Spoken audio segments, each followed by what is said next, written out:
लालबागच्या राजाचं दर्शन घेणं म्हणजे मुंबईकरांसाठी एक अलभ्य लाभ असतो।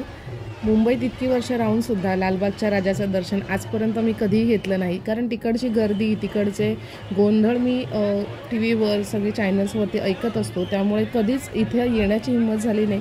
पण आज नेमक्या मी लालबागचे इतर गणपती पाहण्यासाठी आलो होतो आणि पहिल्यांदाच बघितलं तर इथं गर्दी थोडी कमी दिसत होती आणि सगळ्यांच्या तोंडून हेच होत होतं की आज गर्दी थोडी कमी आहे, आज लाईन खूप लवकर पुढे सरकेल, आपल्याला दर्शन मिळेल। मग मी म्हटलं की चला आपण सुद्धा या लाईनमध्ये जाऊ आणि बघूयात, तरी 1-1.5 तासामध्ये दर्शन झालं तर ठीक, नाही तर लाईनमधनं बाहेर पडू।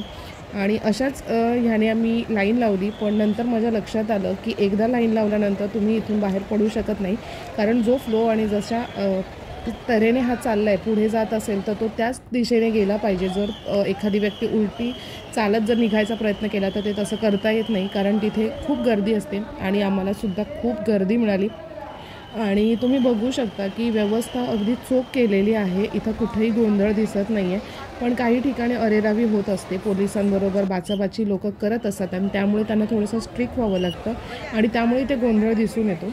आता ना आम्ही संपूर्ण लाईन संपल्यानंतर एक असा समोर पॅसेज आहे, ज्याच्या दुतर्फा तुम्हाला दुकानं दिसतील आणि वरून छान असा हा मंडप सजवलेला आहे, एक गल्ली म्हणता येईल याला, आणि समोर राजा आहे आणि त्याचं दर्शन आपल्याला घ्यायचं आहे। तर सगळेजण असं म्हणतात की बरीच तास इथे उभं राहावं लागतं, पण आमचं नशीब इतकं छान आहे किंवा बाप्पाची कृपा आमच्यावरती आहे की बाप्पाने आम्हाला 1 तासात दर्शन घडवलेलं आहे। आणि जर तुम्हाला दिसत असेल तर थोडं थोडं बाप्पाचा चेहरा दिसू लागला आहे, अगदी स्पष्ट दिसत नाही आहे, पण आता थोडंसं पुढे गेल्यानंतर नक्कीच दिसणार आहे।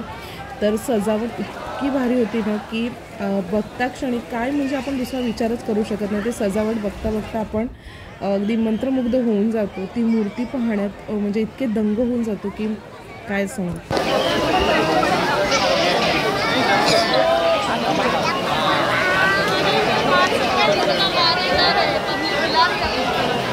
Right.